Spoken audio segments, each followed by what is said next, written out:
Hey friends, welcome back to Ray of All Trades. You are looking at the beginning of a Farmertec 880. It's a Stihl 88 clone or an 880 clone. Obviously straight in from China, made in China. Kind of crazy because it looks like the return address is a US address. But it took a while to show up. A friend of mine wanted to buy one and said he was looking at a one of these clones just to see what it was all about, and asked if I would assemble it for him. And I said sure. I've actually been looking forward to assembling one of these because I wasn't sure what they were all about. So it looks like he bought the orange version, because there's an orange version and a blue version, right? Let's get all these parts laid out on the table so we can see what we have.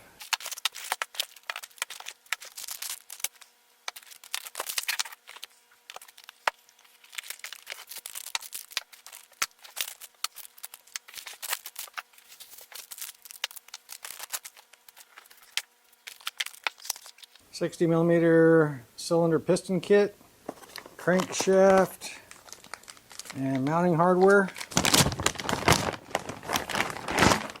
Gas tank and crank seals, ignition coil, gasket kit, whole bunch of hardware.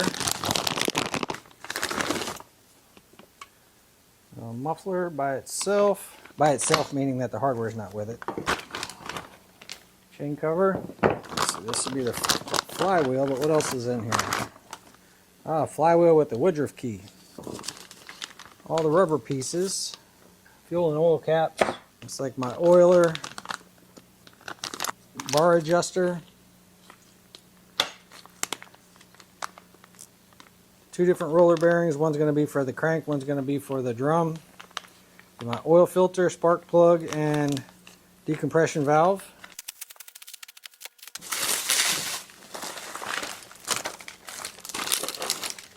Okay, so one half, and the bearings are already installed, and the other half, the seals on there, the bearings on there, and the seals on that one too. Alright, I think these are my locator pins. I'm going to keep those together. Look at the size of that carburetor. that is ridiculously big. There's obviously my chain brake and cover. Now, one of the things I was concerned about was the quality of the bearings.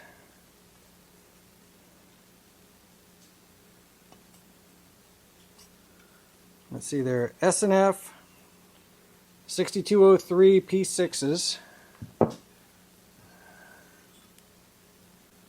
I'm going to assume that this one's the same. They have the seal over it, so I can't tell. I can't really check the crankshaft bearing. All I can do is just check and see if it has any play, if it's not worn out. But, I mean, a brand new crank, it should not be. I don't see any kind of marring on it or anything. Got the marks for the adjustable oiler. They even stamped their name in it, Farmertec. That right there, the little valve, that's a breather valve for oiler. See it right there? That's the back side of it. So this is going to be my coil side, meaning that this side right here has to come in through that side right there. Yeah, I think it's going to be a nice snug fit. We may put this thing inside the freezer to shrink it down some, help with installation.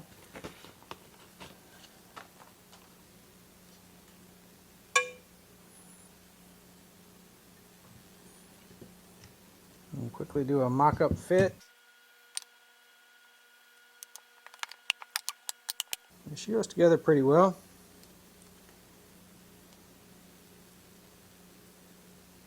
Alright, so I'm going to get this back in a bag, put it in the freezer, and start letting it set up. Alright, y'all, so I took the opportunity to replace the bearings before I reassembled this thing.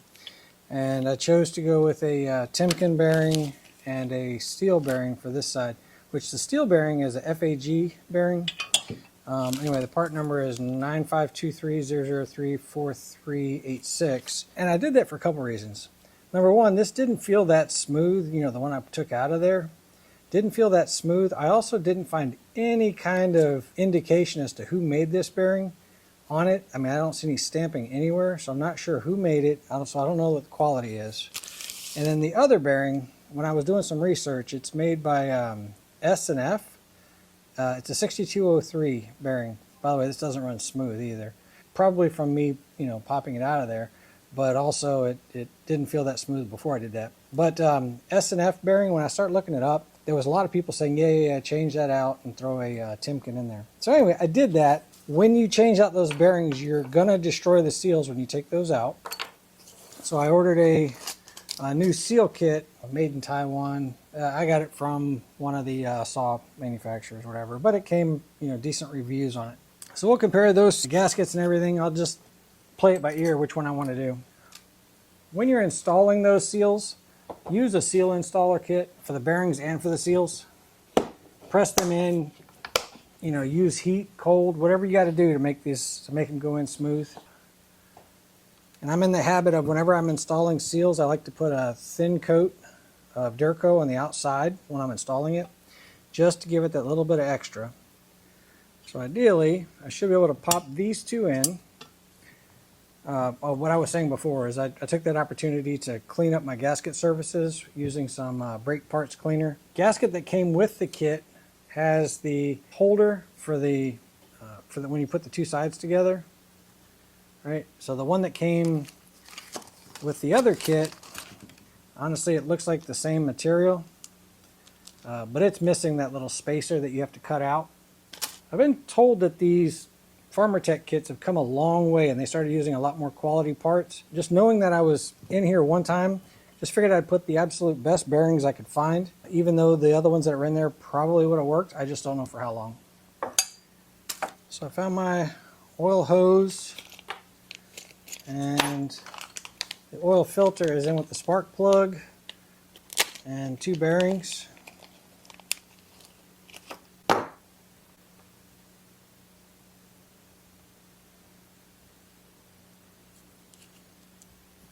Alright, so then the oil filter goes on there like that. Shove that on through.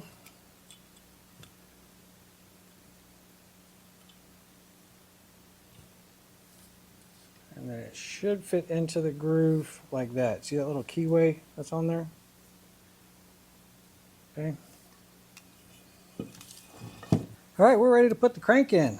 So the crank's been sitting in the freezer for about 2 weeks now. Didn't need to be. I just needed to get it cold. And then we want to warm this up with a heat gun. Get it to the point where it wants to slide on there. Alright, so right now we're sitting at 70 degrees. We're going to heat that bearing up to about 140, 150, something like that. And then we're going to take the crank right out of the freezer, drop it in there, and then we'll immediately go to heating up this one and smash those two together.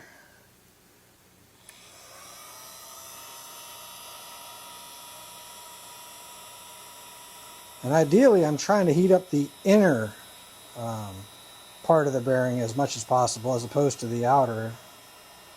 I don't know that you're going to be able to do it or not.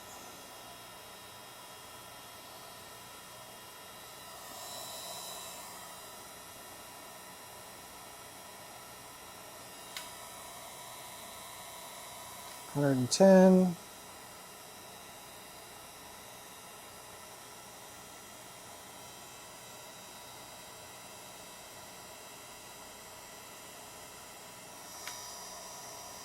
$125.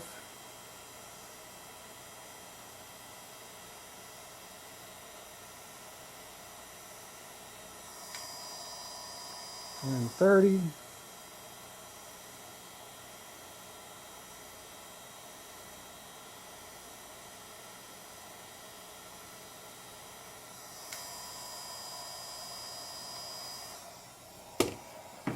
Let me grab the crank.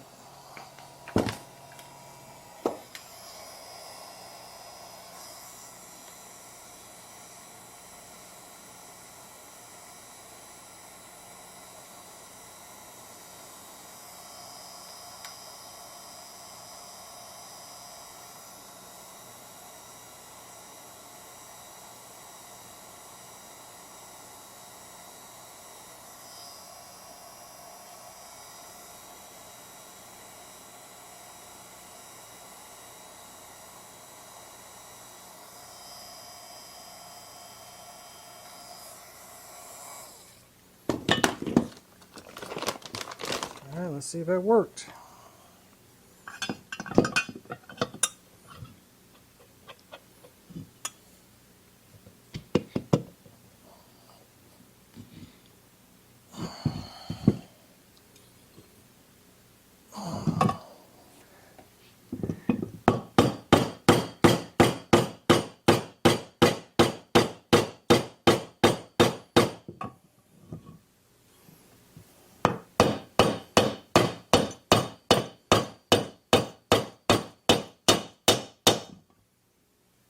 There we go.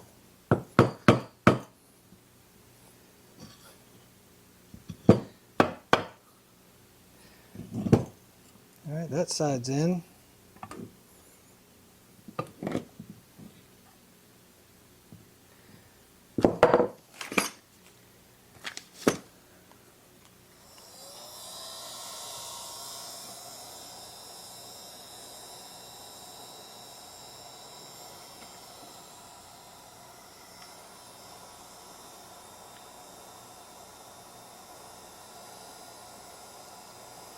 While you're heating this up, check that gasket, make sure nothing's moved.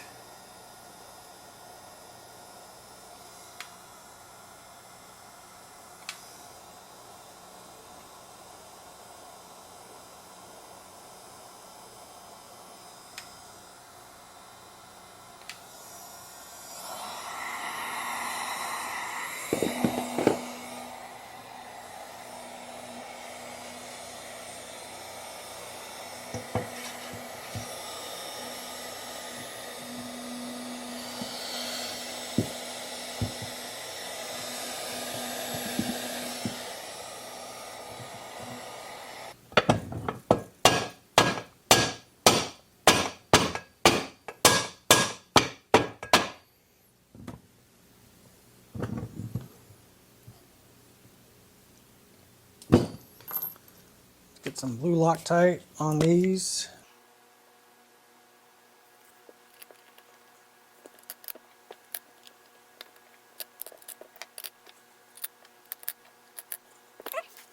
Now, word of caution, don't use the screws to pull the case halves together unless you're mostly assembled like I am. If you do, just do it very, very carefully and slowly.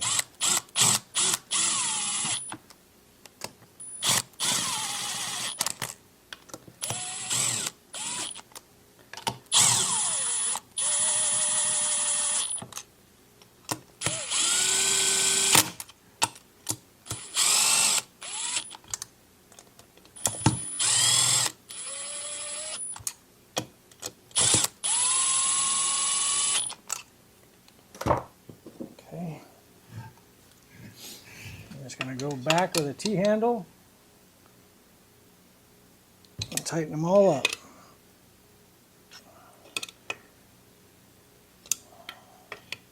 I like to do crisscross pattern on the area with the crank, and do that one a couple of times too.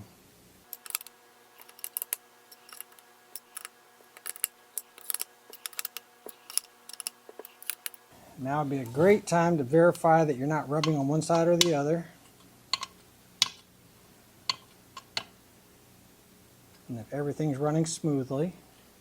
Just take a look at your case, make sure everything looks like it's together like it should be. Super sharp razor blade. I'm going to take this and cut it completely flush.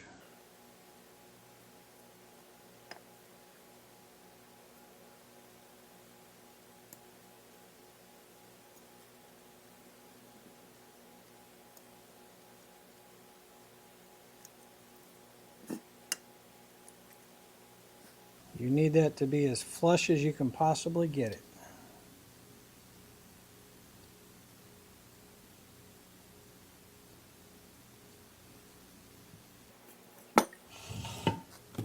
Alright, from this point forward, this is going to be my assembly lube. I'm just using some 2-stroke.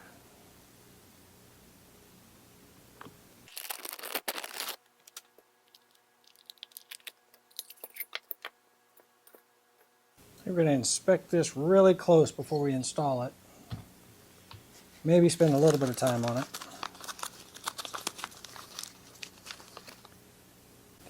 should be my wrist pin bearing. It is.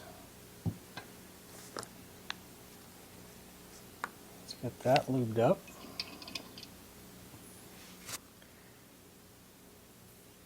And there's my arrow. The arrow points towards the exhaust, so it has to get mounted like that. We're going to put the circlip in on this side because I have easier access after the piston's on that side. I need a really good pair of needle nose so that I don't lose those.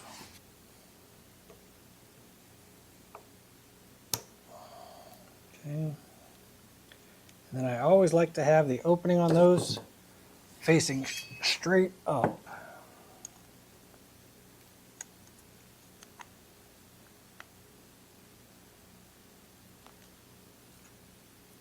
Okay. Things in there good.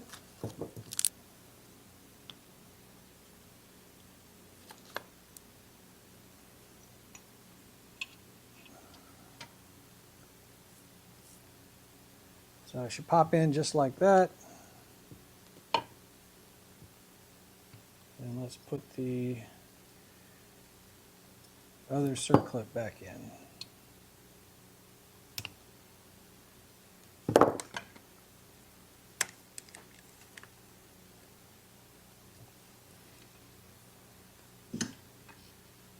Alright, so the opening's facing up.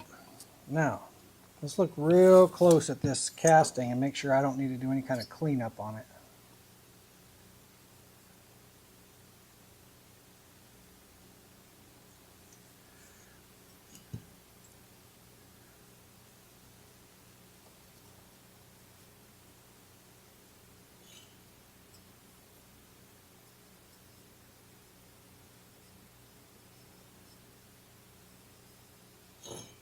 No, it doesn't look too bad. Alright, let's check the ring in gap.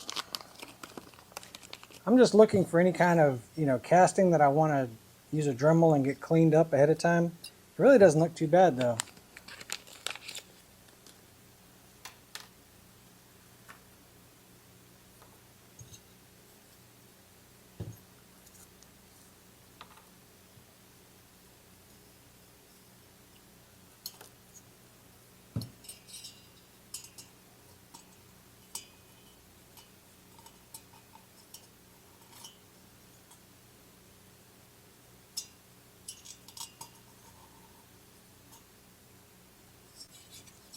Alright, let's check ring in gap. I'm just going to push that up in the cylinder a little bit and use the piston to make sure that it's in there straight.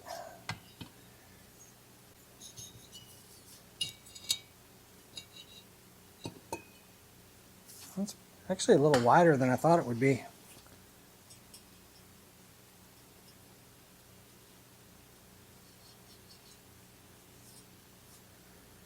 Sixteen thousandths.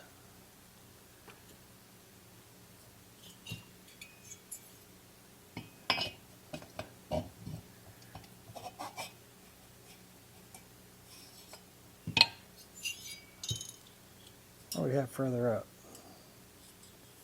Yeah, still 16 thousandths. How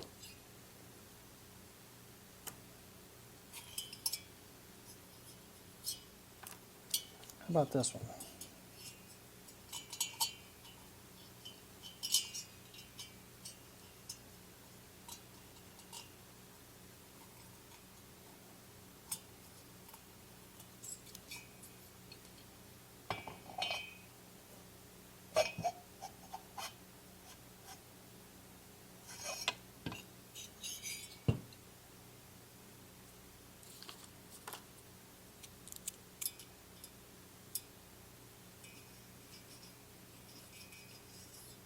Yep, still looking at 16 thousandths.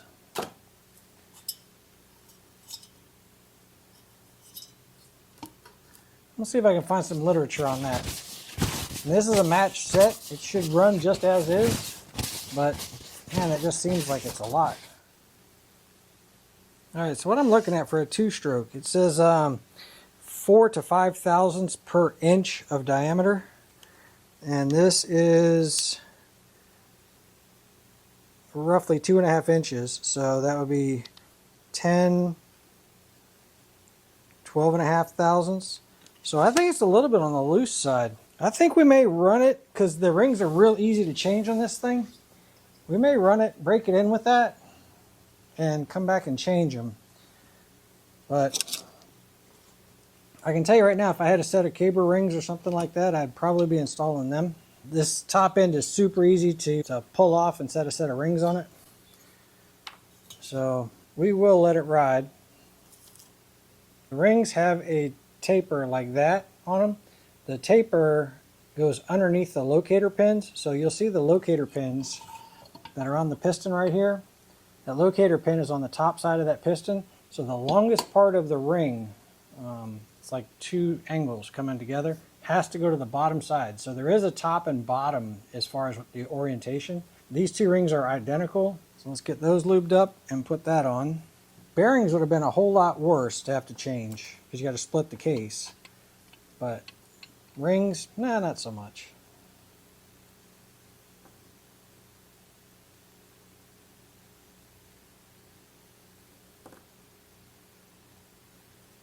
So just lubricating that so that when the ring hits it,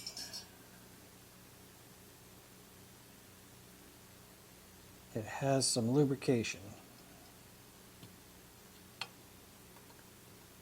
These are really brittle, so be careful.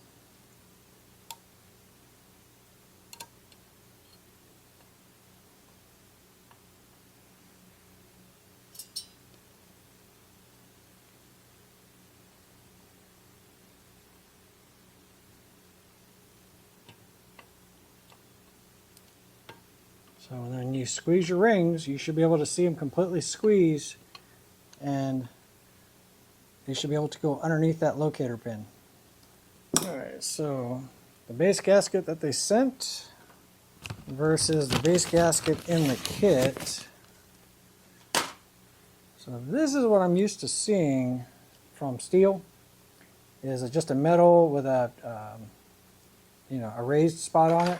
This looks like some sort of gasket material on the outside of a metal spacer, and it looks a little bit rough the way that they finished it.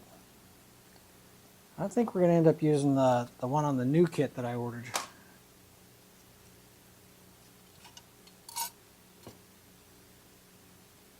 Yeah, I think we're going to use that one instead. All right, let me grab a ring compressor. We're going to put some gasket maker, some Durco on the base of this thing. Make sure that I have my cylinder bolts. Should be those right there. Now let's get that installed.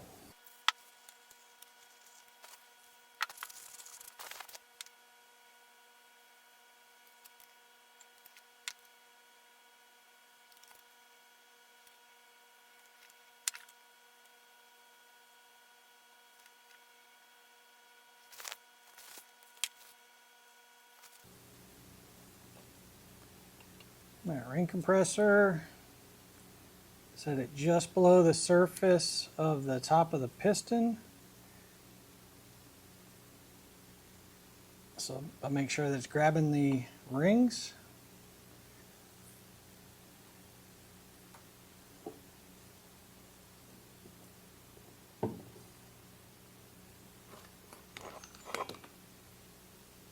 I'll lubricate my piston. Then we want to make sure that the exhaust is facing forward.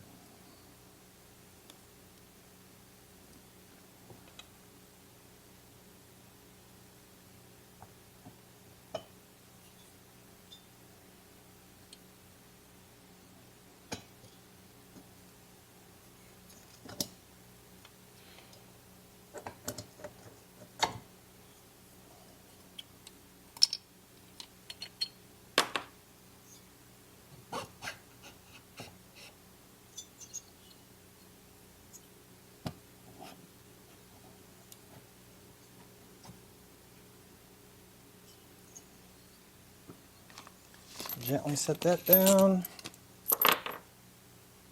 Glue Loctite.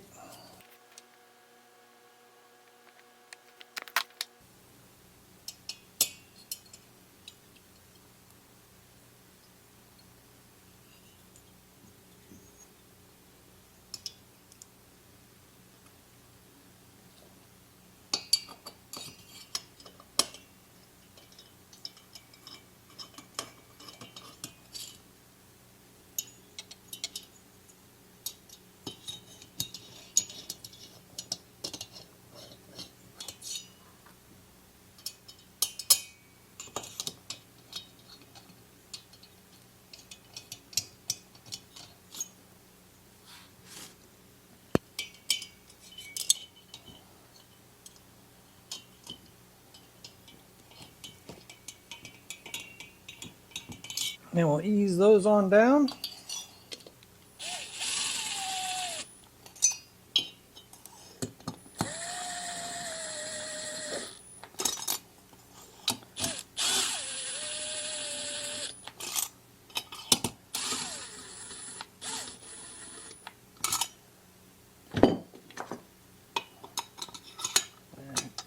Tighten them up in a crisscross pattern.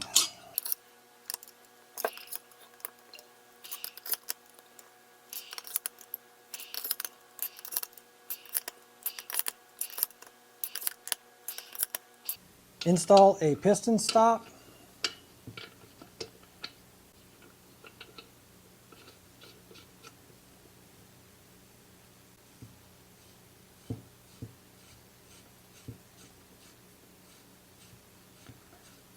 So installed the half moon key.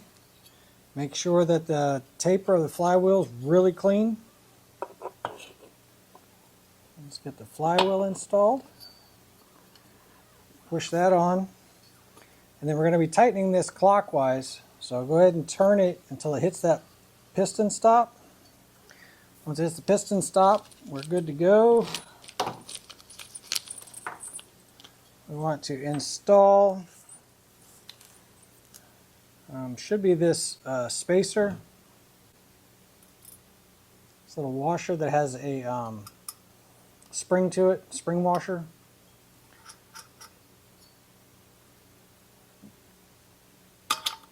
Yep, thin wall 17 millimeter.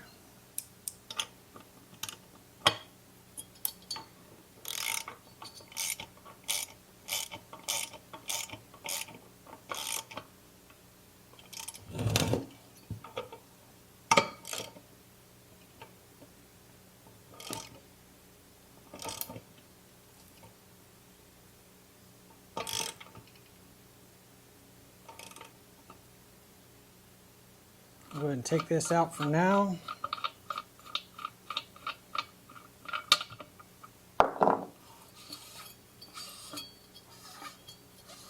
Let's get our muffler installed. It's kind of strange the way they loop stuff together. These are my exhaust bolts, and they put a hose spring clamp in here with it. So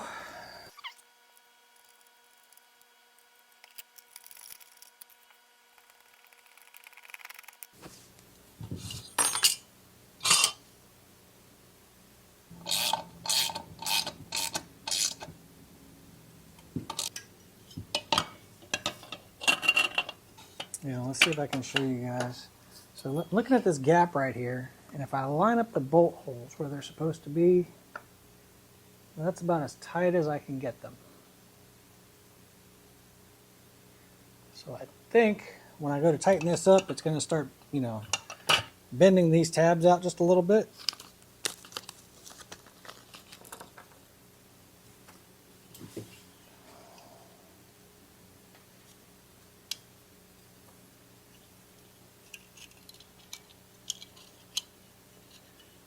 One there and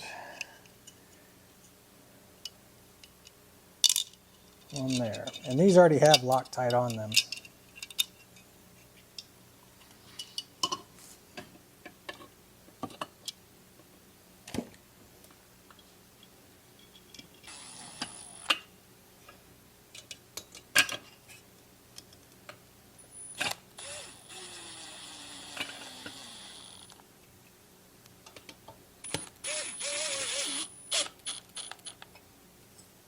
Oh yeah, that's snugged on down. Okay. Nothing to worry about.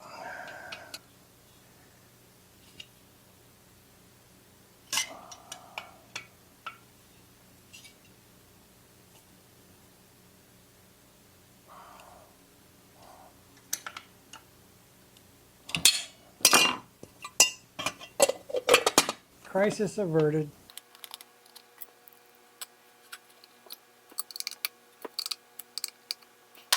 And these are nylock nuts.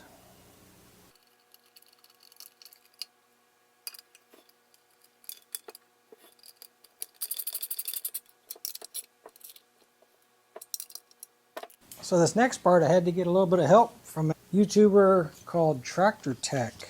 Did a pretty good video on rebuilding this thing. This is the chain adjuster assembly. He said drop the O-ring into here.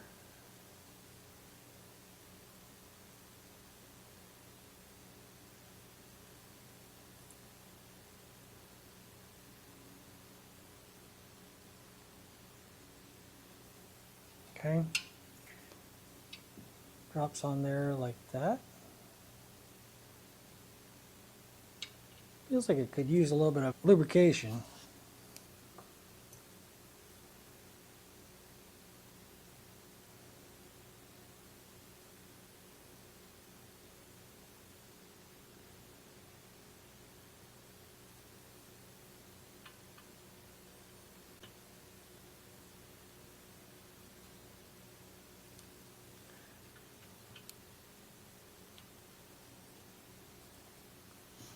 And then the washer went on next. The chain adjuster goes on next. And that piece, it's all keyed. It only goes on one way. And then this is also keyed. It only goes in one way.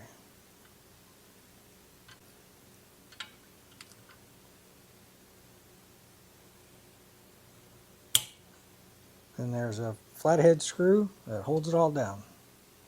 I think we're going to put a little bit of Loctite on this one.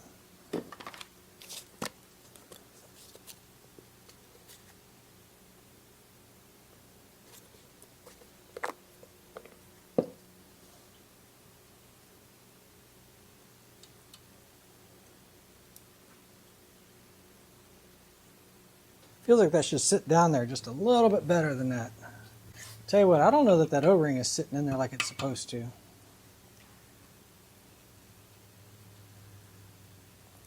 We're going to redo that. Of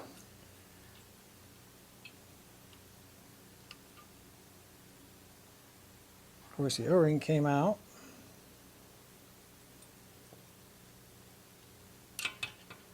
I do not like the way that that O-ring sits inside there.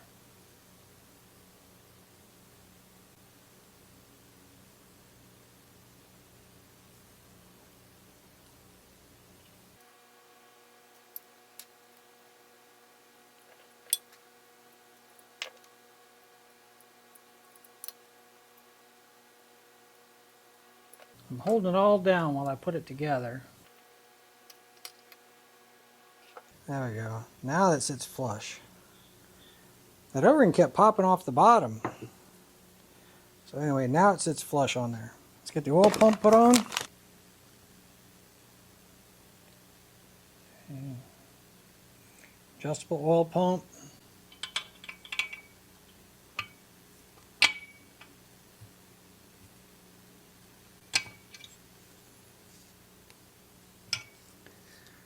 I believe that that's what these three washers are for. I've seen washers on them before. A little Loctite.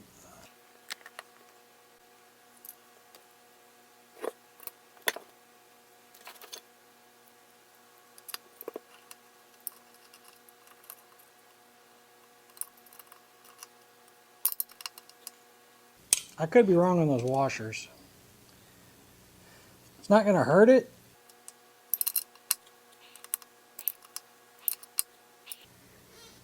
These gears usually start putting them in and then you just turn them one way or another and they'll drop in, they'll recess into their groove. And they eventually bottom out. So there's also a hole here so that you could access that screw to tighten it up if that happens to already be on yours. And then that oil is going to drop in like that. So then, see, we're hooked up. Two more of these small screws.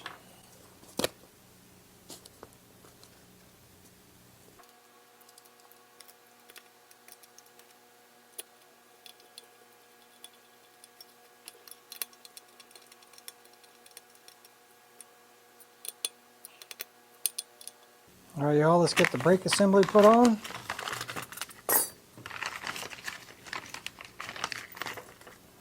Careful unpacking this because there's little clips inside here. All right, you're going to need that rubber sleeve put onto the spring. Okay. Got that little arm right there. Grab one of those little E-clips I told you not to lose.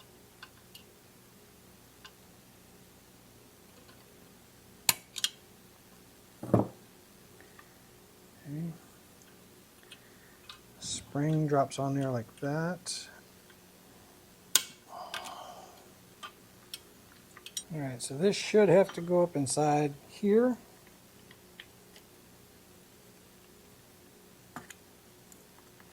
I'm sorry, this should have to go up inside there like that.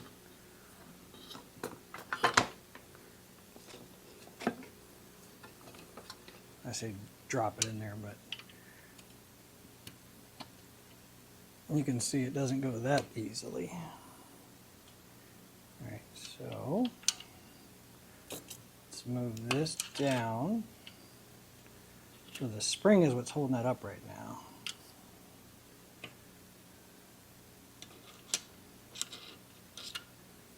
Let me show you what I'm talking about. So this piece of plastic right now is hitting on that arm. So we're just going to compress that spring a little bit.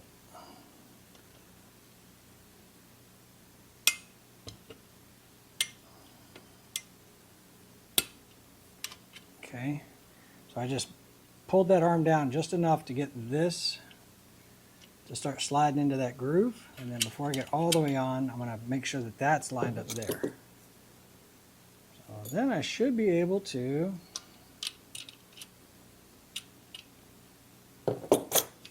push that down.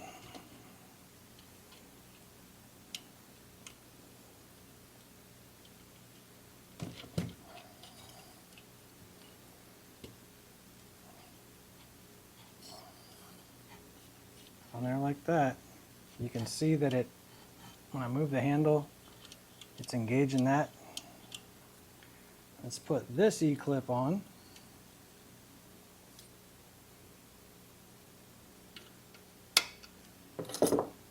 Alright, the brake band is a funny looking keyway like that.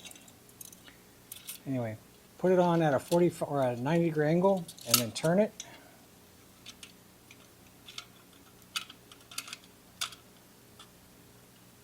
And then gently get your band put into place.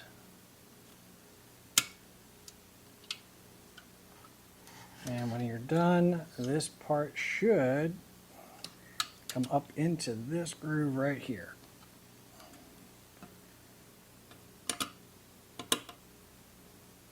There's usually a screw up through here. We're going to use this small one for right now because it came out of the what appears to be like the extras kit.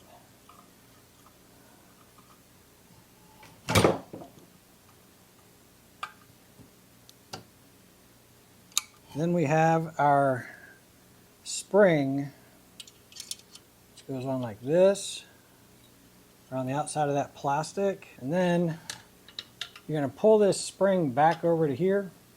You can use a spring hook. You can try to use a pair of pliers like this. This one feels pretty doggone stiff. Move your brake all the way to the front to get as much slack as possible.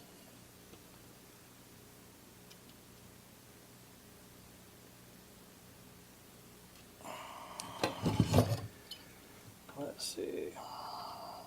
A spring hook is definitely the way to do this.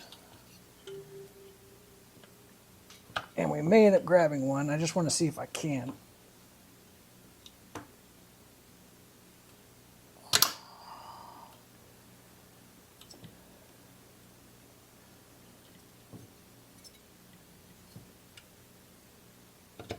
There we go.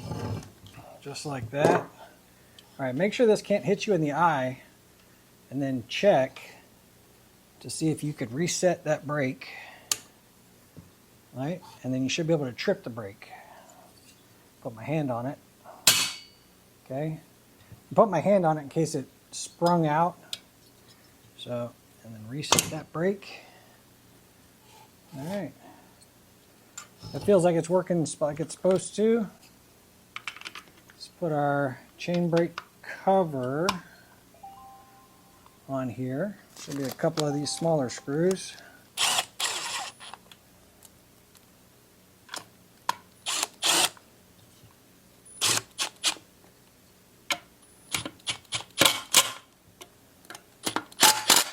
Alright, so we got our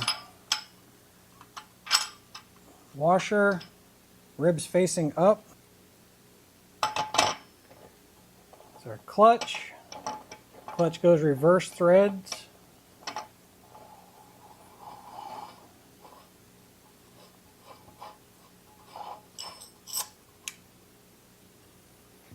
Alright, let's put our piston stop in.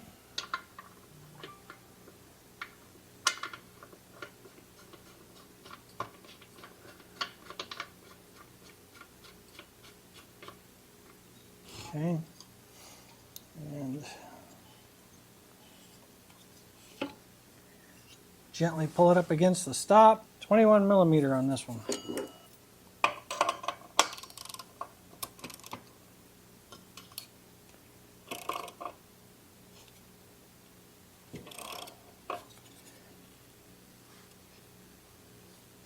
And our clutch drum, which has the oiler little groove, lines up with that oiler arm.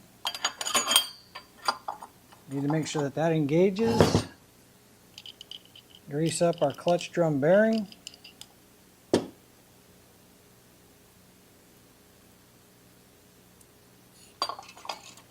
Sometimes it's easier to put the bearing on first, so if it doesn't drop on like that, try putting the bearing on first and then the clutch drum. Okay. Rim sprocket 4047, and our keeper, and then our E-clip.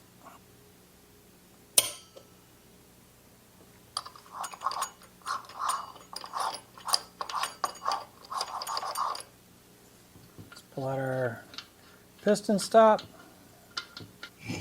Let's do our oil pump cover.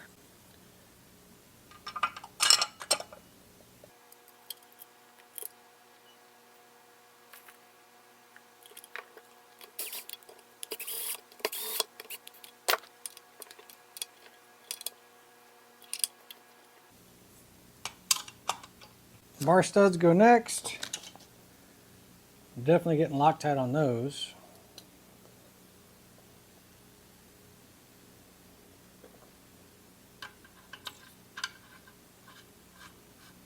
Honestly, should probably use red on these.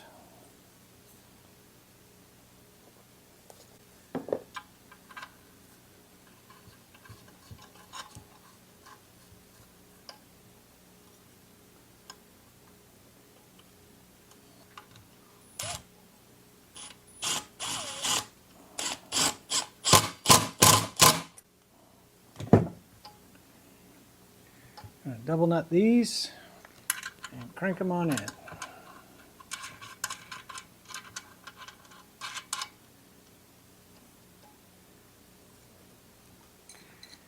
Alright, so hold the bottom nut so that it can't turn. Tighten the top nut to the bottom nut as tight as you can get it. Okay. And then turn the top nut until the bar stud seats.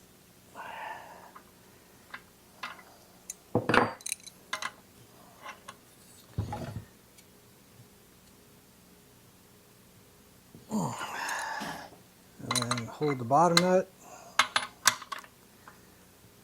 and loosen the top from the bottom. And that's double nutting. Stop it.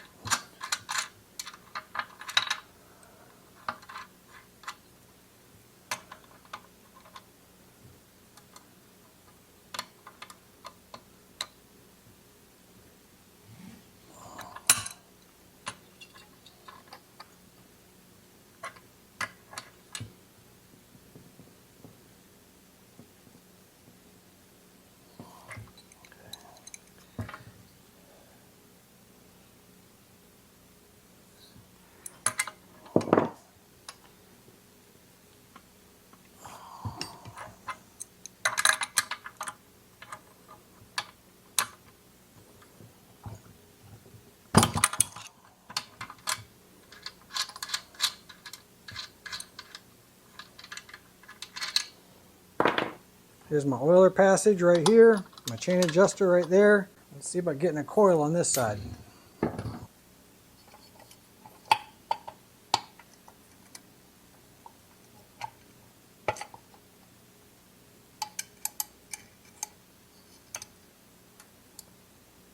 Don't forget to get your ground wire hooked up in here.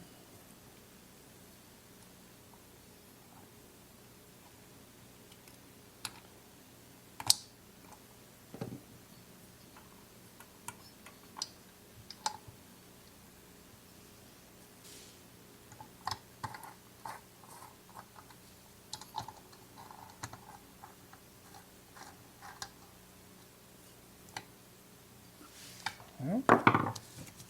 Drop our business card in.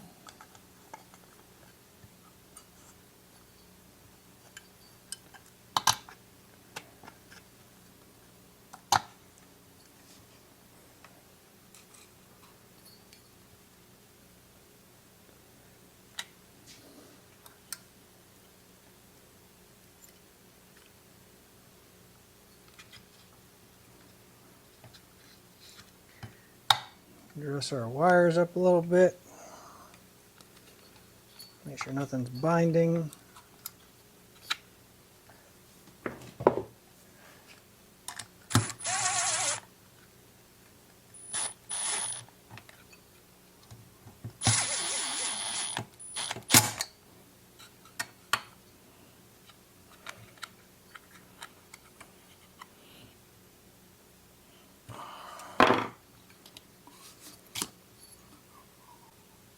There we go. Should have about 10 thousandths of a gap once you're done.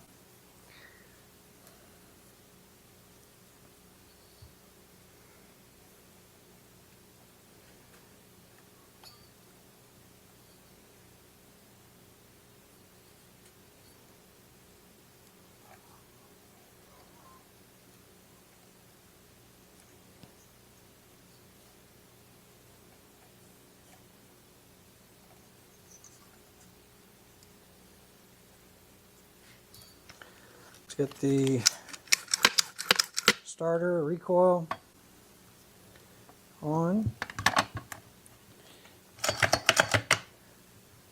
Should be 3 medium-sized screws and 1 long screw. Probably that one.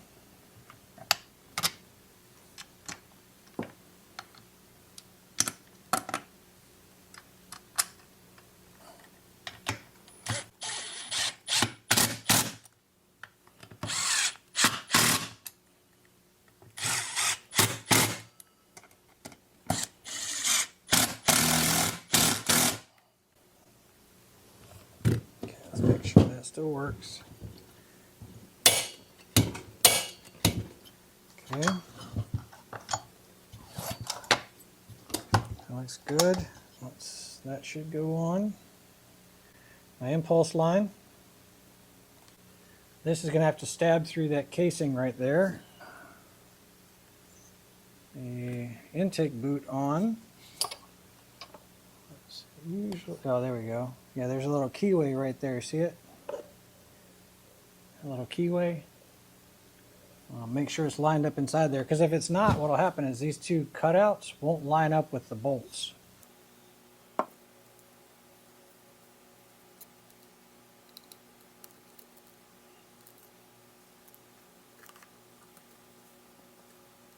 Something like that.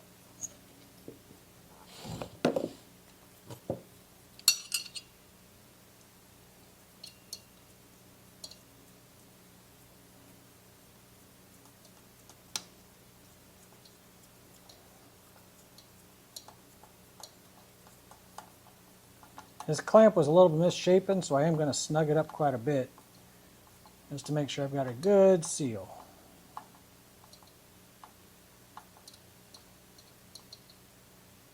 Okay. So something like that. Let's see, 2 big bushings, 1 little bushing.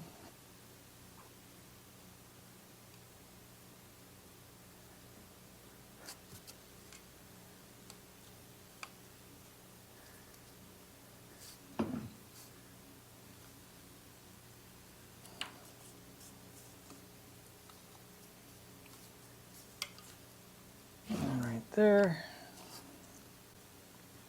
And then should be one right there, right? Okay. This little grommet, or buffer, is probably the more accurate term for it, right? So the buffer squeezes right in there. Little hose clamp. That was supposed to go on this impulse line.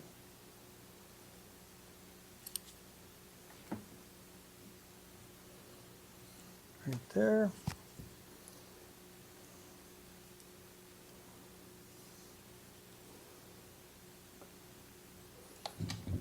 The fuel tank, I'm going to be pulling that impulse line through that little hole right there, and I'm going to be pulling the intake through this hole right here. So impulse line, intake booth.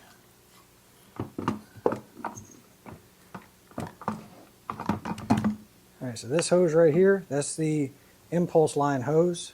It has a barb on the end of it that will need to come through here, and I also need to get this hose through here. Just wiggling everything into place. So looks like it's better to drop it in from the top side, and then once it's in this groove, then you can swing that bottom side in. So let's get it turned around so we can both see.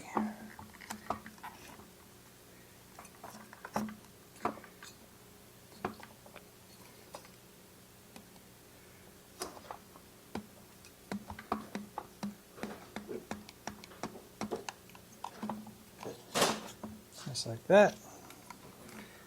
Pull your impulse line up through here, lubricate it if you have to.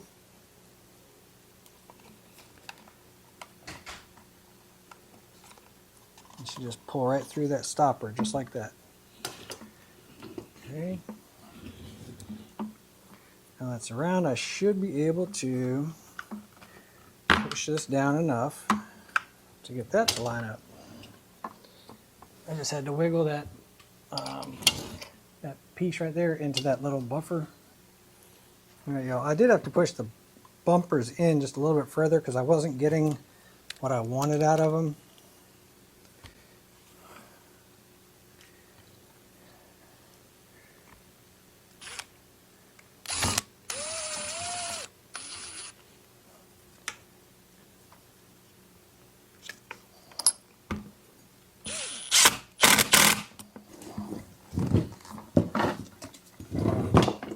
One on this side.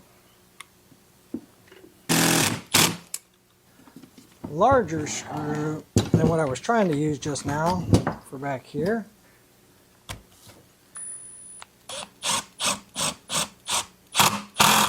Alright, y'all, so the one back here is larger thread.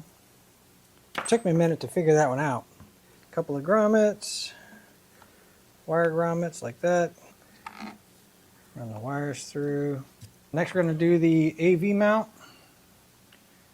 So AV mount drops in there, and this drops in here like that. So this should be a really long bolt. So I noticed that the two bolts, they look like, I think they're M4s. Anyway, they need to be short, and I don't remember using them, so I ended up grabbing them out of my spare parts kit. And I grabbed some shorter AV bolts, or excuse me, some shorter bolts.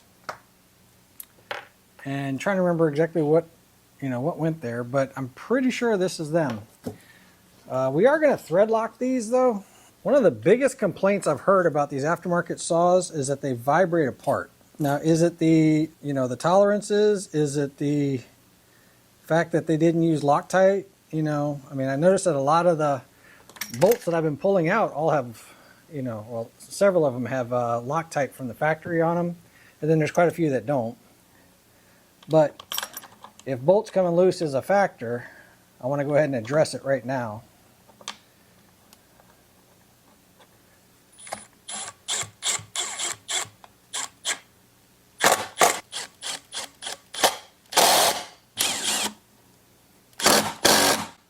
Black lead's probably going to go into the switch this direction, and then the green lead goes into that hole right there.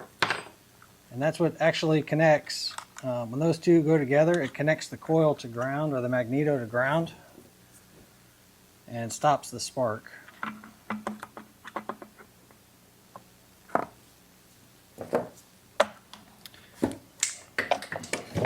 And we should be able to test that while we're here. Throw a plug in there real quick. Okay. Let's see, so I should be in the run position right now. Let's give it a quick pull, see if we have spark.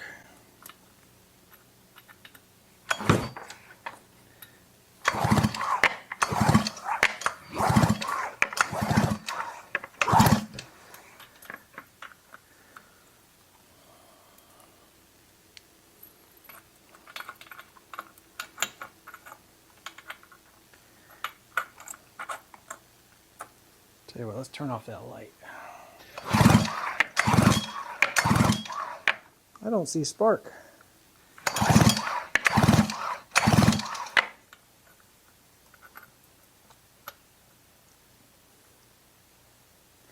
Yep, we don't have spark already. Yep, I don't have spark right now. Now let's take this cover back off and see what's going on with the coil before I get too far, because I'm not grounded out. So right now I should have spark coming out of there. Let me grab this cover off of here. Okay, got the starter cover off. My gap looks really good. So well, let's just check the gap one more time. If that doesn't do it, I'm going to take this this wire off of here and see if it's receiving a kill signal from something.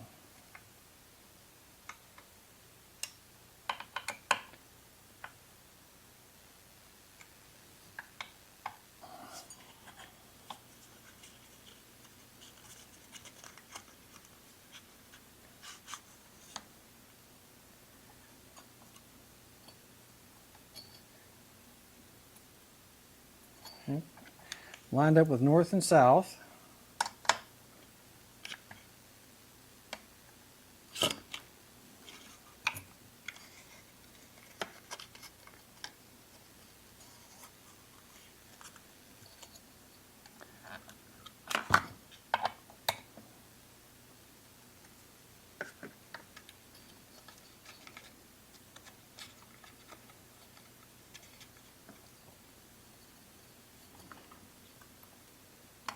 Pull it tight.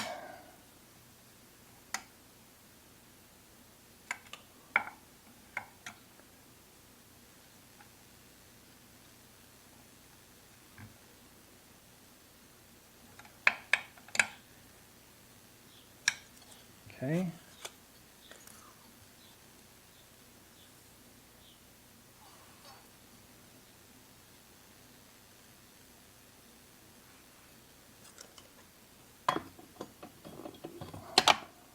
Just temporarily put a couple of these screws in.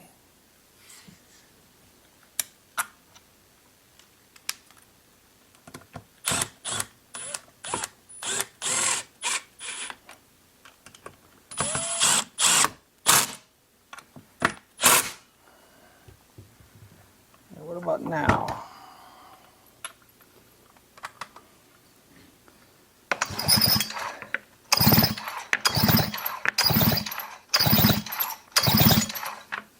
I got nothing.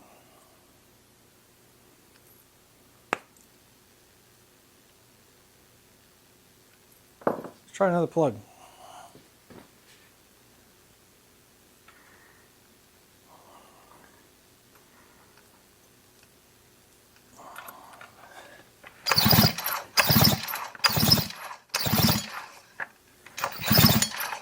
Nothing.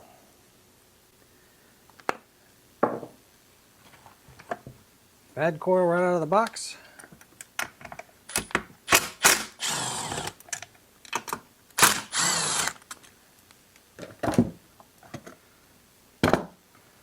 Now let's disconnect the ground off of here.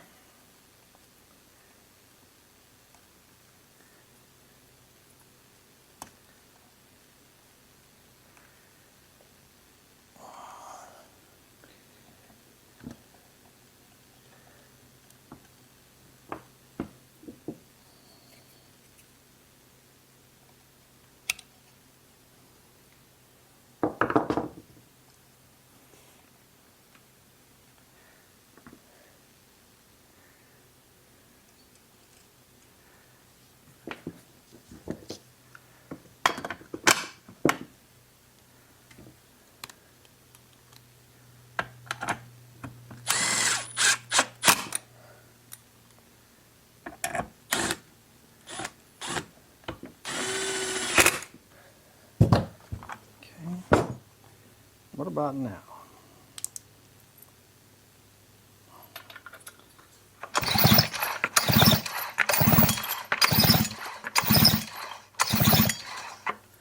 No spark at all. All right.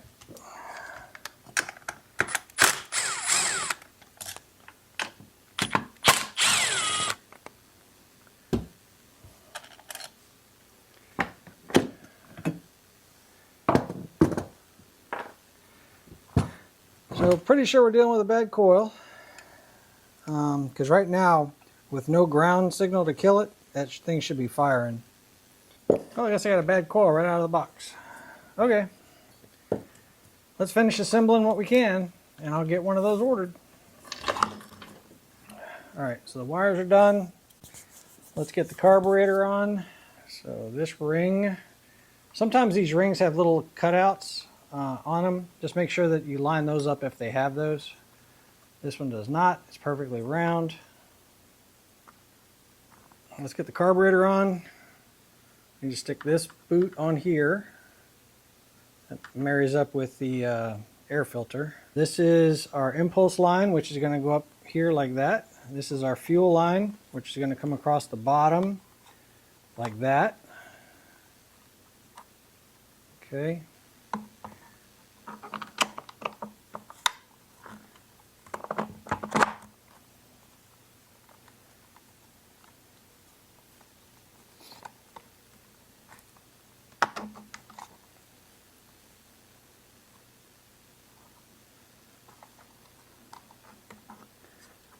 Let's spend a little bit of time to make sure we get these lines routed correctly. And throttle linkage, let's get it put on there. We'll leave it loose for a second until we get that squared away.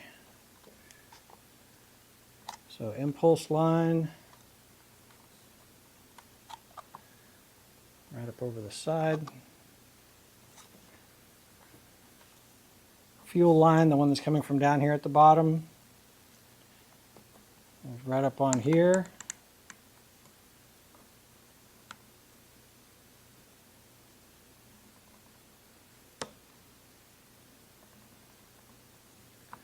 Okay, so if that was back there, let's see, I think I want that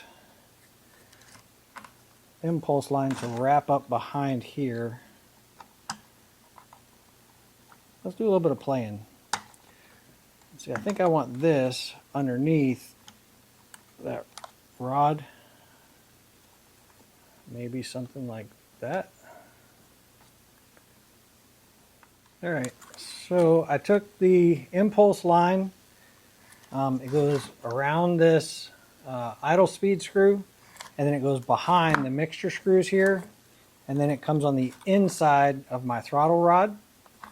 And my fuel line was actually getting caught behind my carburetor, so I pulled it down to this very narrow groove back here behind it, because it doesn't look like it can come underneath the carb without getting pinched, but it does float pretty freely back here when it's going. The fuel line just basically comes up. It makes a pretty sharp turn, which I'm not crazy about, but goes right behind, right behind the carburetor underneath and then down.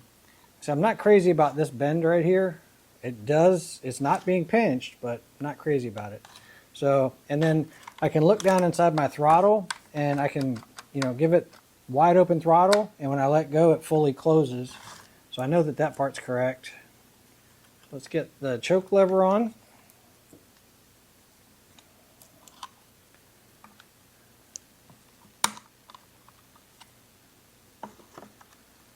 Just pull it into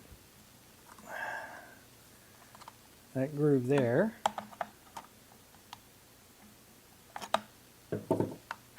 Okay.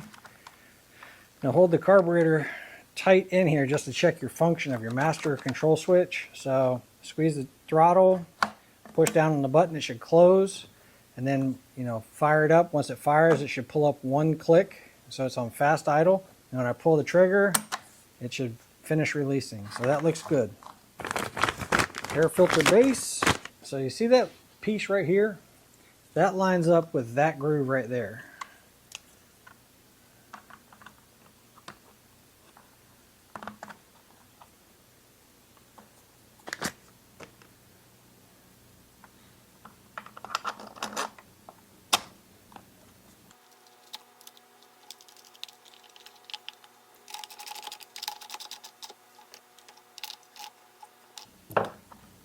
That seemed to lock on okay.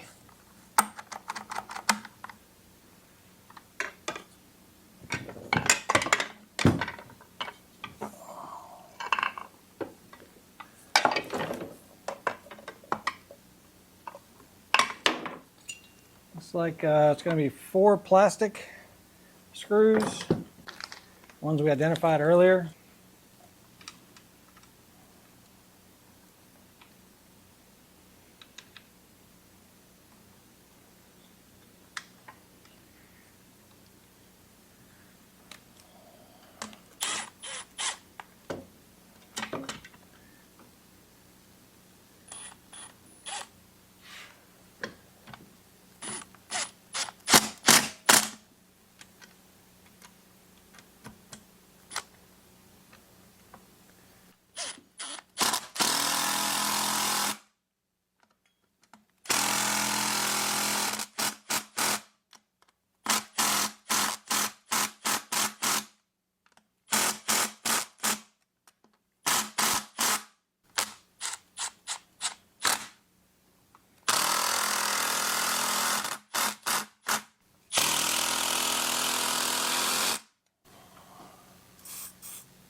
Little one goes here.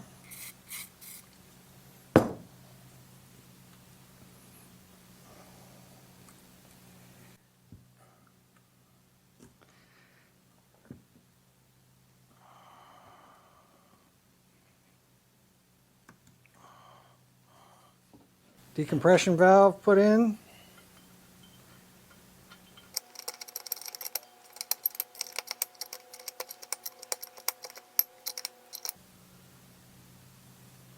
We have a stud that needs to go in.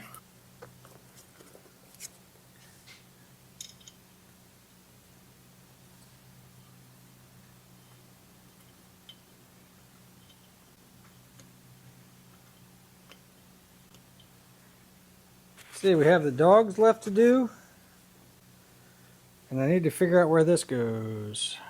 Anyway, let's get the dogs put on. And I was supposed to do that before I did this.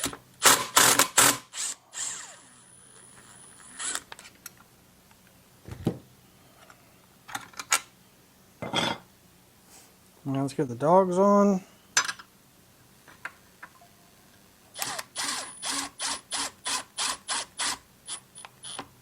The other one, I'm missing a nut for this other one. All right, we'll leave that alone for just a second.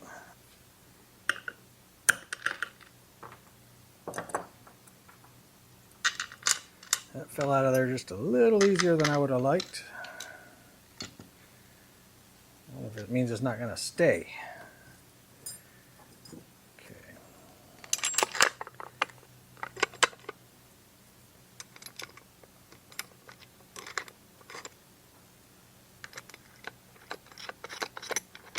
These have nylock nuts on them.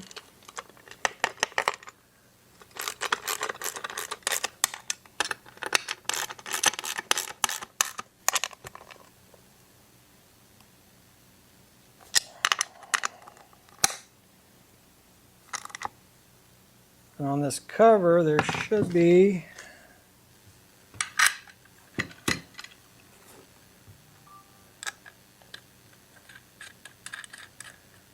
get the guide roller on.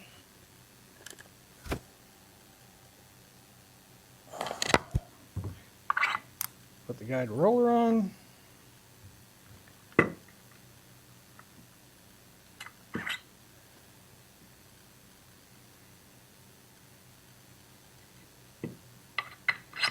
do not see a groove for this thing.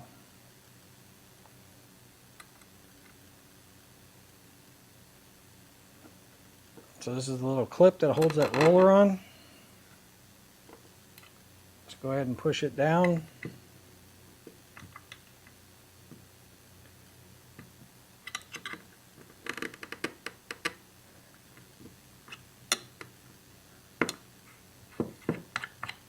The spikes are on, guide roller's on. I still need to find a nut for this one. And the one that they gave me with it does not fit. So let's see if we can find one. Oops, y'all missed that, sorry. I found a nut for it. It was a M6. I put some Loctite on it because it doesn't have a nylock nut, and just tightened it up. If I can squeeze this in after the fact. Yeah.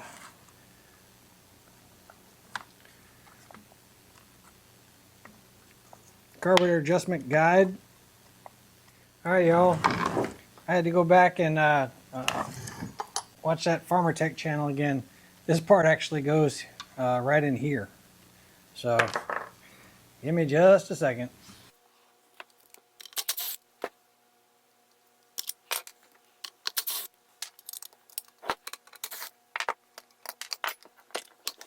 Okay. That went on there just like that.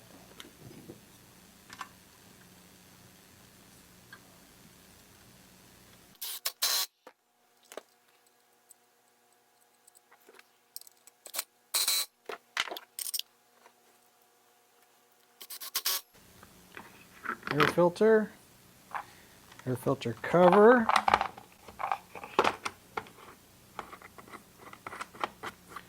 We'll probably take that back off to get the spark plug in.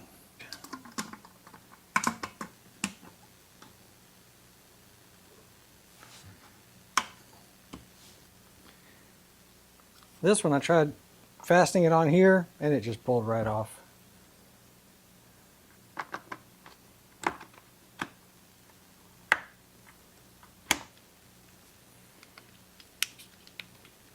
Snap your plate on. I think we are going to lubricate this one just a little bit before we get too far.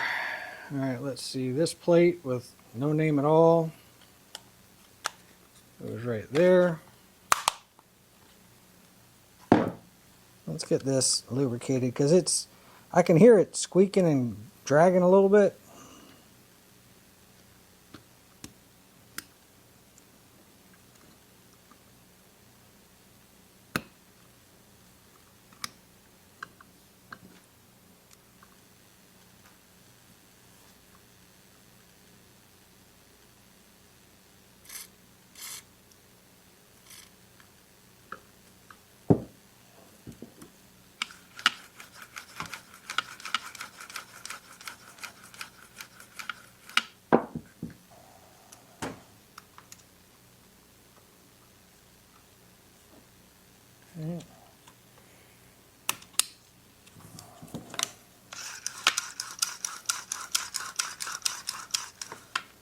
Now these springs wear out. I've seen them wear out before, so check those things. It'll cause you to not be able to pull smoothly, and it'll get locked up sometimes.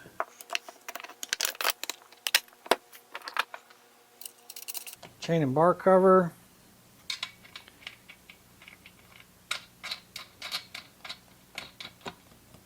We're just going to snug those up a little bit because when I go to start it, they'll vibrate off.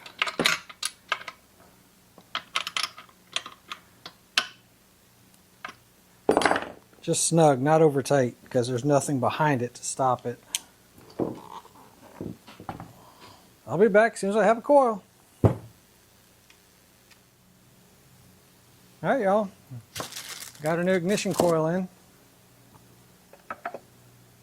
Looks pretty close. Let's get that changed out.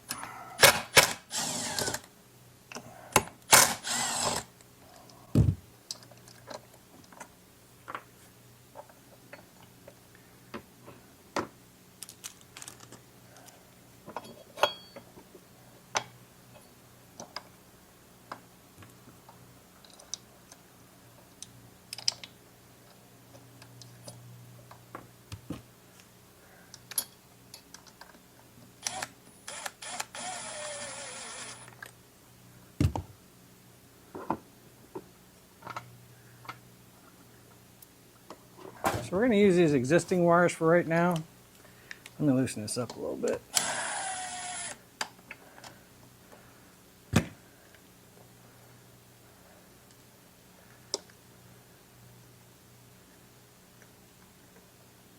Mostly because they're brand new and they've already been routed all the way through the intake.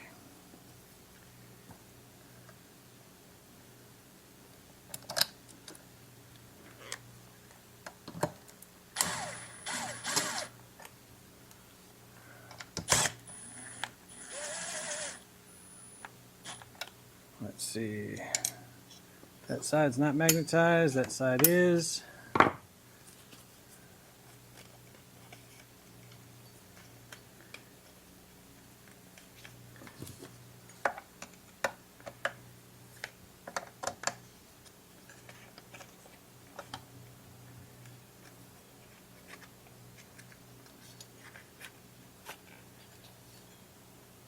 The magnet lined up, pull the coil in tight.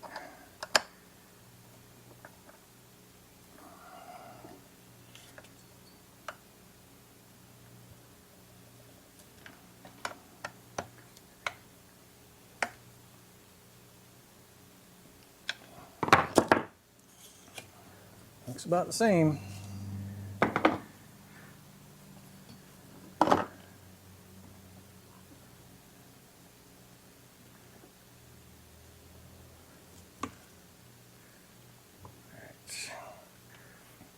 Unfortunately, we have to put the cover on to be able to try to start this thing.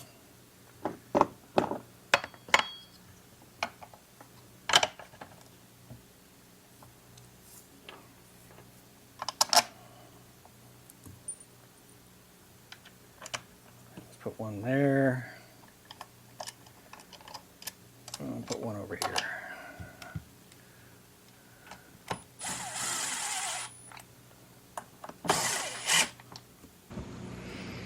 I got the lights kicked off so you guys can see it.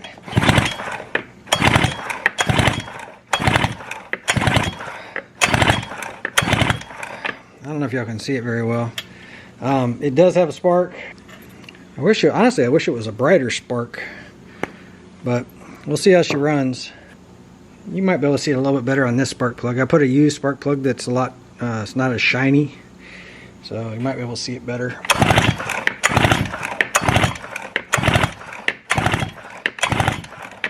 Hopefully y'all saw that.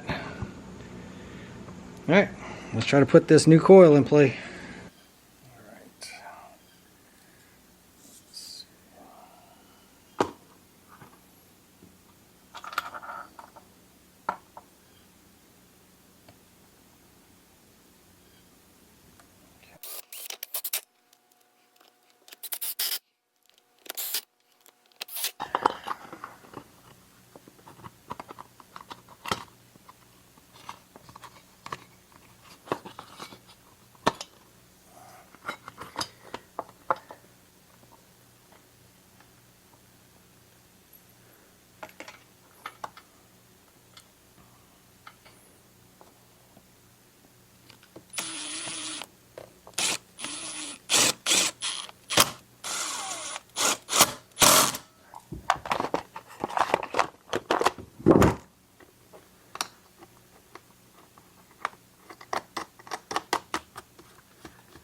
So we're going to put some gas in this thing.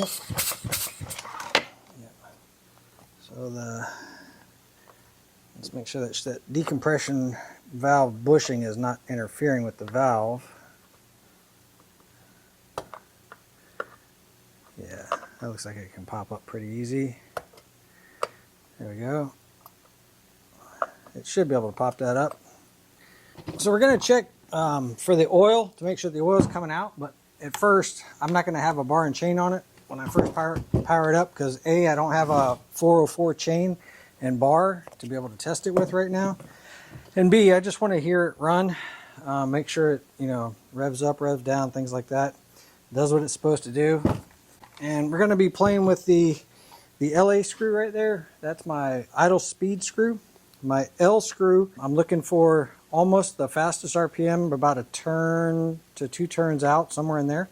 I want about the fastest RPMs I can get without it stumbling, and I'm going to bring it back to the rich side just a little bit because it gives you a faster throttle response, things like that. And then on the H screw, it's going to be hard to adjust without having the bar and chain, but basically what you're doing is setting your H screw for the maximum RPMs of the saw, the published maximum RPMs of the saw.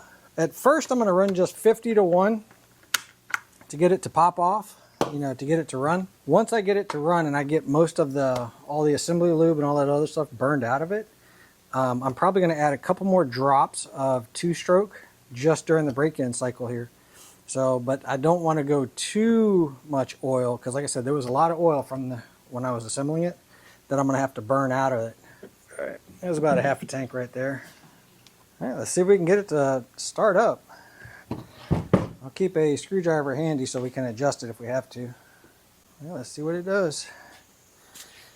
All right, squeeze the throttle, put the choke all the way to the bottom position. Decompression valves in.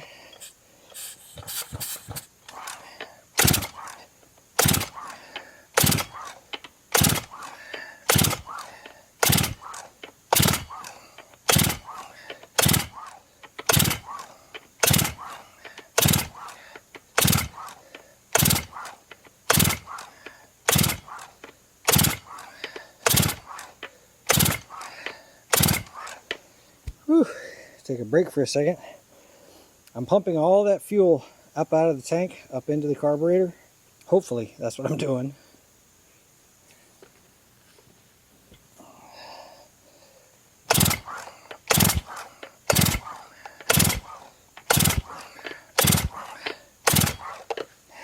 I smell gas now. Let's see if that pop-off valve is needing to be up. I'm also going to bring it up off of the choke position.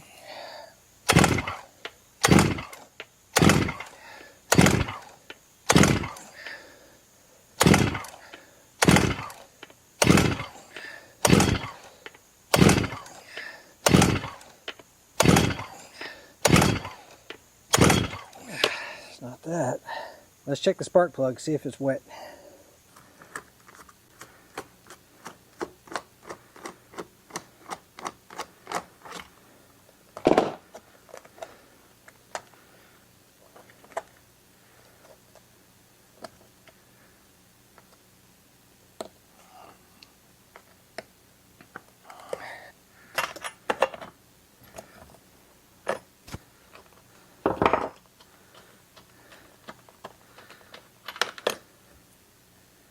Yep, it's really wet.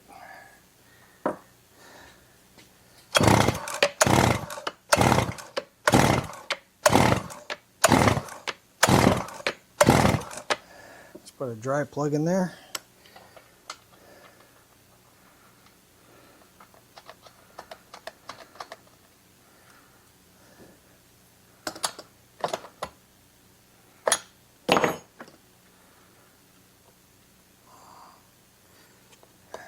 And we'll see if it makes any kind of noise. Yep, she tried to start.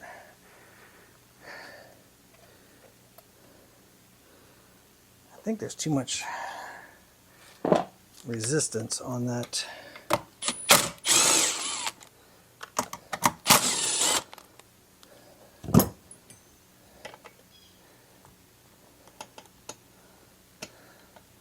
On that pop-off valve. That pop-off valve, the decompression valve. I think there's too much resistance there. That gasket that's around it.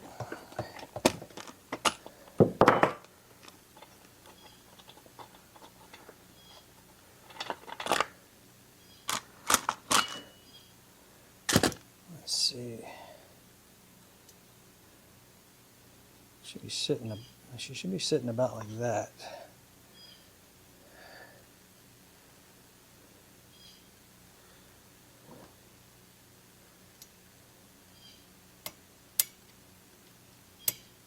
That sounds better.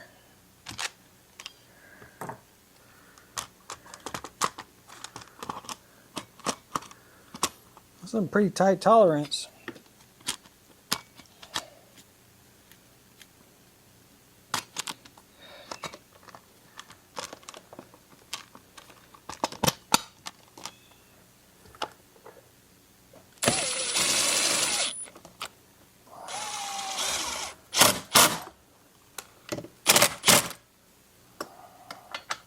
We're going to put that dry plug in for now. Even though it's used.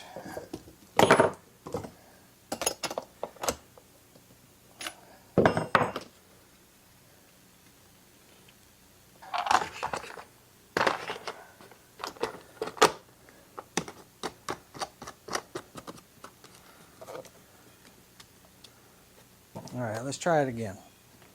Ooh, this thing's heavy. Decompression valve's in right now. I'm not going to put it on choke. We're going to lift it off one.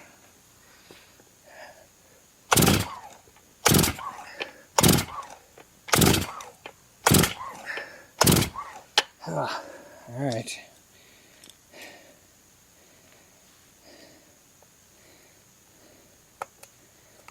Let's leave that up. It means it's going to be hard to pull.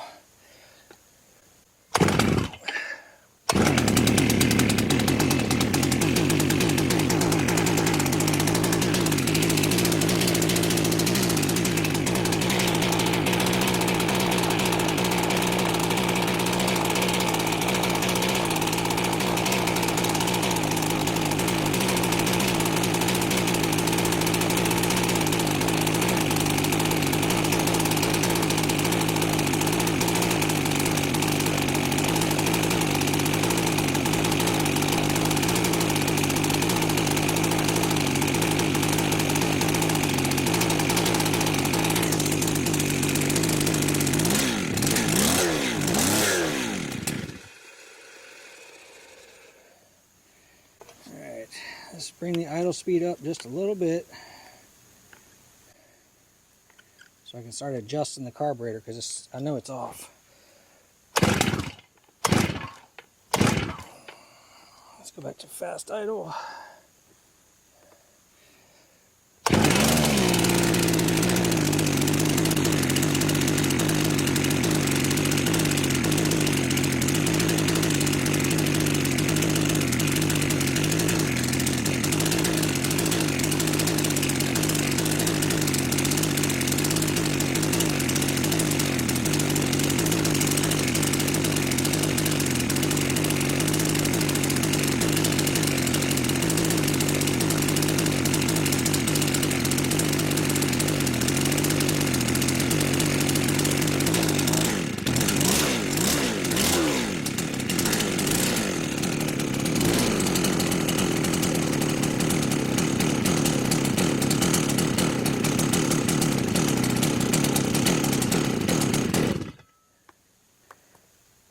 I need to be able to get to those.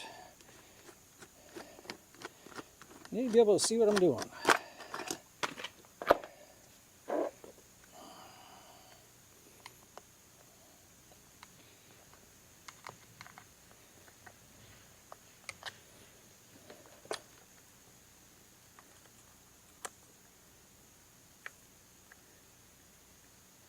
Okay, so one full turn out on the low. Oh, the high had nothing. It was almost bottomed out. So full turn out on the high.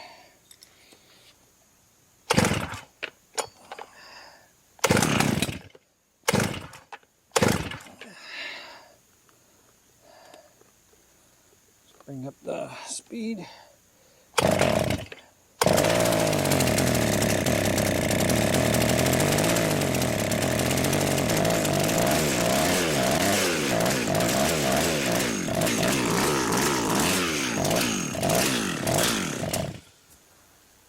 Alright y'all, I messed with it a little bit.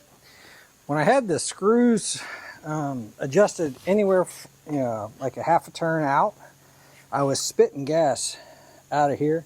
So I don't know if we got a bad adjustment on the carburetor or something else is going on.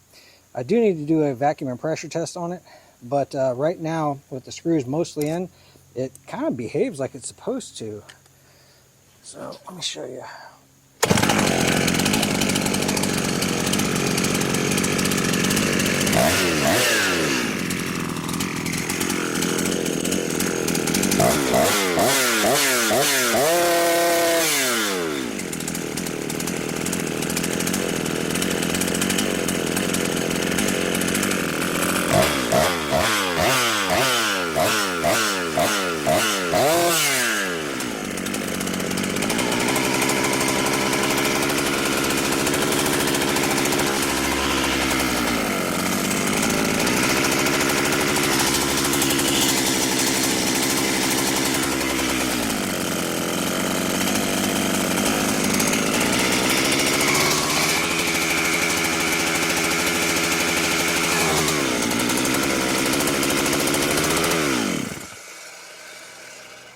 she shouldn't be changing like that. We're going to do a vacuum and pressure test on it. I don't want to run it too much without having a bar and chain on it. I don't want to burn anything up, but I did want to burn out the junk that was inside there and get it moving. Let's go ahead and do a pressure and vacuum test on it, see what we have now that it's run a little bit.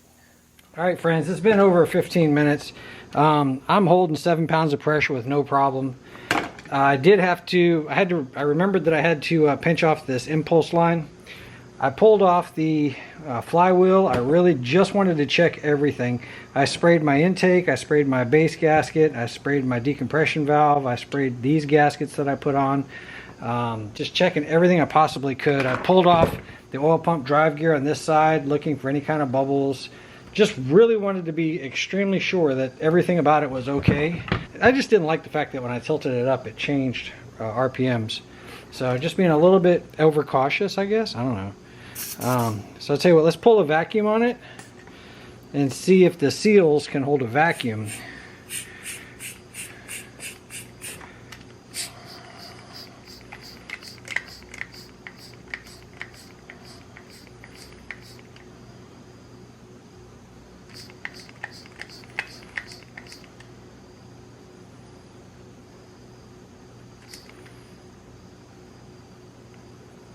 All right, right at 10 inches of mercury. Let's give it the same 15 minutes and see if it holds. All right, y'all, she's been another 15 minutes holding right at 10 inches of mercury. Let me go ahead and put it back together. I think there's one other thing I want to check, and that would be why the carburetor, the adjustments on the carburetor are basically nil. I mean, I've got them almost all the way in on both of them. And I think that the metering lever, it might be too high. So that's the last thing I want to check. And then I'm going to see if I can get it back in the hands of the owner. If he can bring me a bar, we'll try it out. If he can't, because he lives pretty far away, we might not be able to test it any further. Let me get it reassembled and let's take that carburetor off and just check that one last thing. All right, last thing I wanted to check.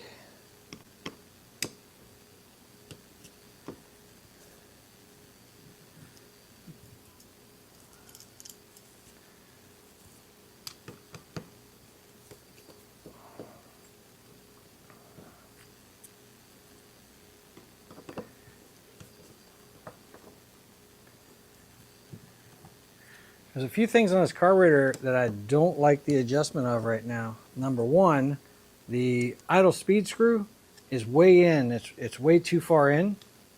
And then both of the high and the low, let's see, the high speed was basically bottomed out. That was the low speed. And then the high speed basically bottomed out. So, and they should not be. They should be about a turn up. So let's see. Anything in the fuel pump side holding it up?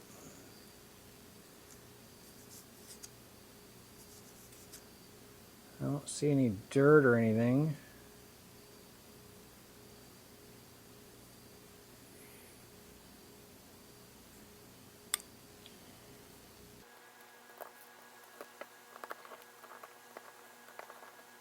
All my signs are pointing to that it's running extremely rich, which is much better than lean, but it shouldn't be running rich.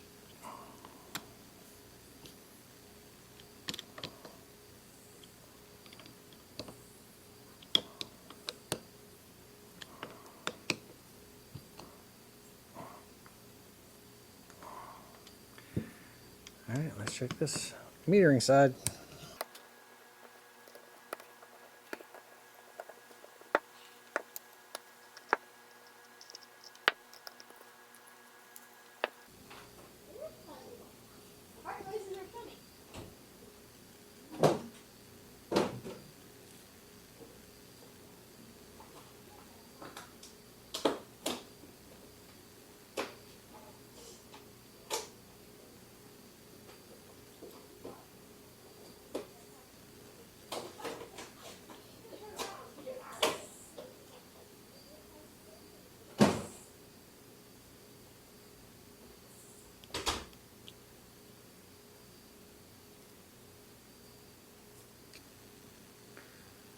we might have found our problem.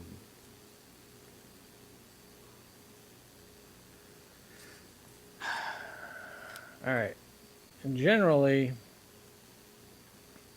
this lever should be about flush with this surface here on this style carburetor, and it's sitting up a little bit too high. It's also a fork style, which usually the metering valve would have a hook in it, you know, to grab it and lift it up and down. It's not required, but that's generally this style right here. Can y'all see it? You see how the lever is pushing down? Anyway, I'm pretty sure that that's our problem. So let's just bend it down a little bit.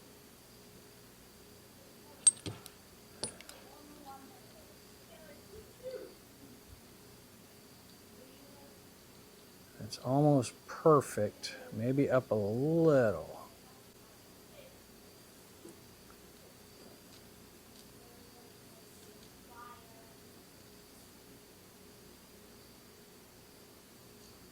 Yep, there we go. That's perfect. All right, let's get it reassembled.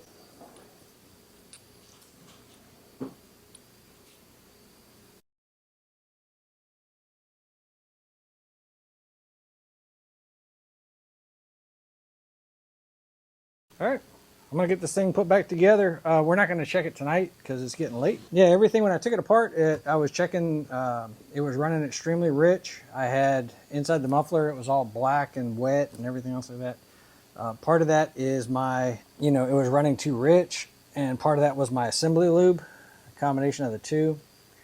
But yeah, I think that was the culprit. So let me get it back together and we'll check it tomorrow.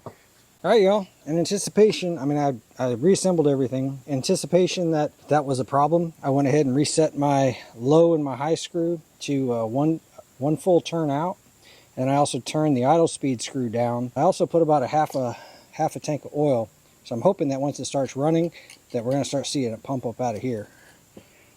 So let's give it a full cold start. So all the way on choke.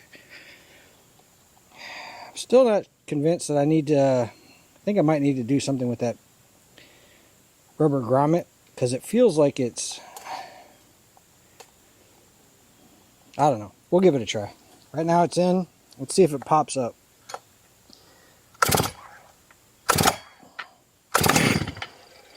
Well, good news is it did pop up, and it did pop. Bring it up one click.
she sounds good. Open it up just a little bit, fatten it up just a little bit. Actually, I leaned it out first and then I fattened it up just a little bit. I'm noticing I'm still not pumping oil though. Alright, so the oil adjuster is on maximum flow right now. She might just need to be primed. Let's see if it'll start pumping. I do want it to warm up slow, you know.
Alright, she should have been pumping by now. I sprayed WD-40 down inside there, hoping that it would fill up that tube with fluid and allow it to get past the pump and start pumping.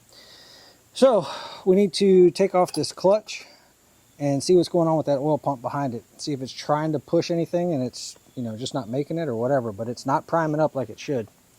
So let's get it on the bench and get that taken apart.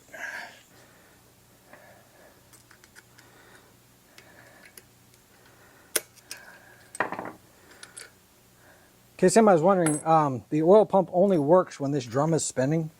So that was the reason why I kept giving it gas. Clutch comes off and forward, it go reverse threads.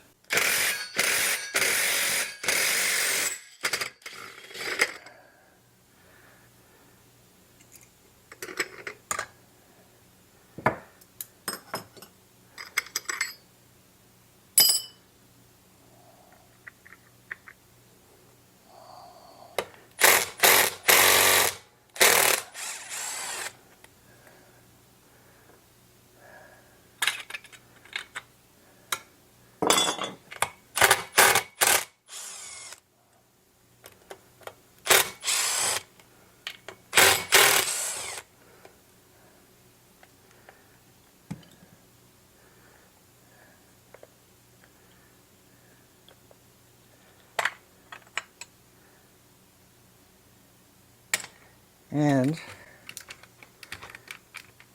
I got quite a bit of oil down inside there.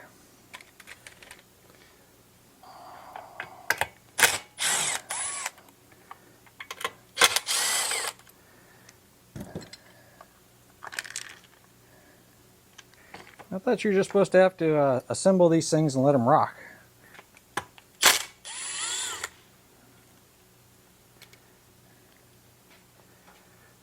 It'll be right when we're done, but definitely not what I expected.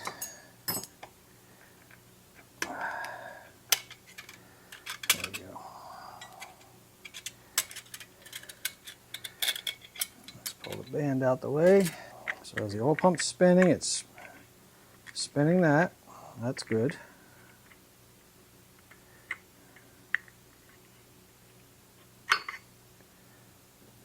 Nothing wrong there.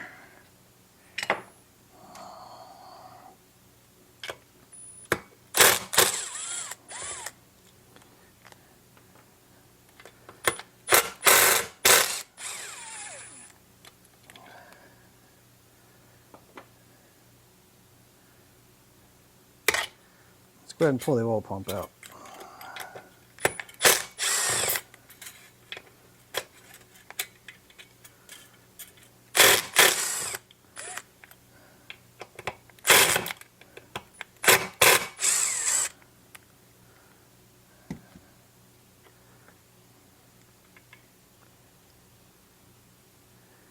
All right, let's see.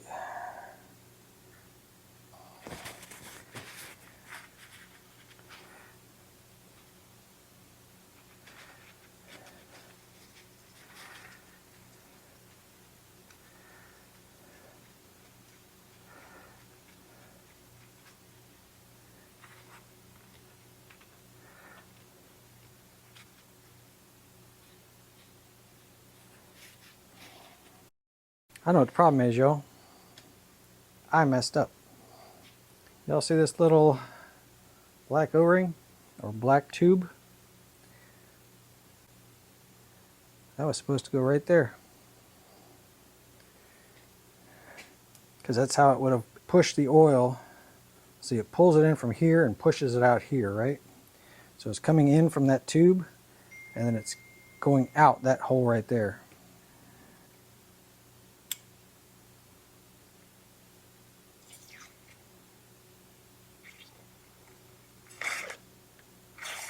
You'll see it coming up out of there.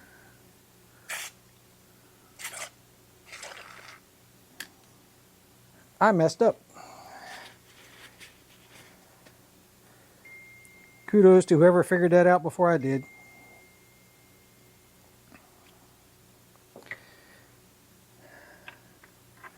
So anyway, the oil tube fits around here. This black spacer right here fits right there, and I missed it. Okay, sorry y'all. Let's try it again. I'll get it reassembled and we'll give it a try. Alright, she's back assembled. Anticipating I'm going to have some WD-40 and stuff like that coming out of there. Let's turn on decompression. Back to the run position, which is kind of low. I don't know if that's why I'm having a hard time getting it started.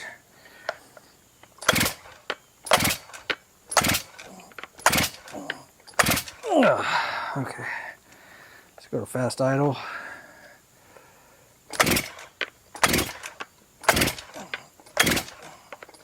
I might not be man enough to drop start this thing.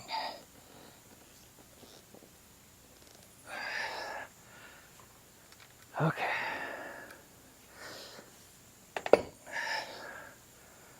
Trying to keep from getting all scratched up. All right, let's see.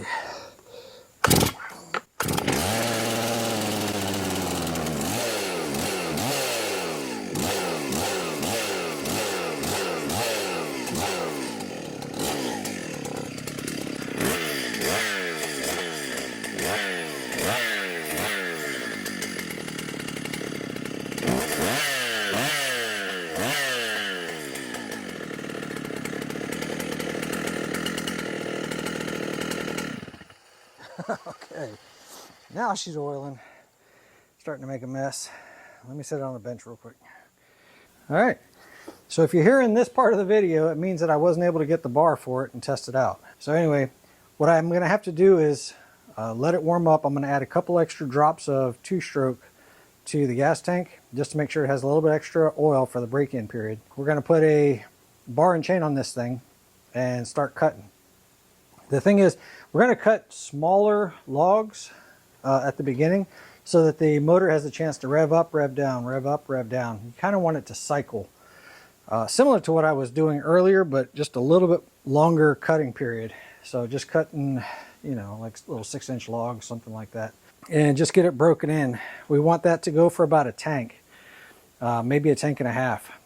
During that time, I'm anticipating having to do a couple of adjustments, probably to the low speed screw and to the high speed screw. So low speed screw, again, I want the fastest idle and then bring it back rich. So counterclockwise, just a hair, so that it idles good and has a rapid throttle response.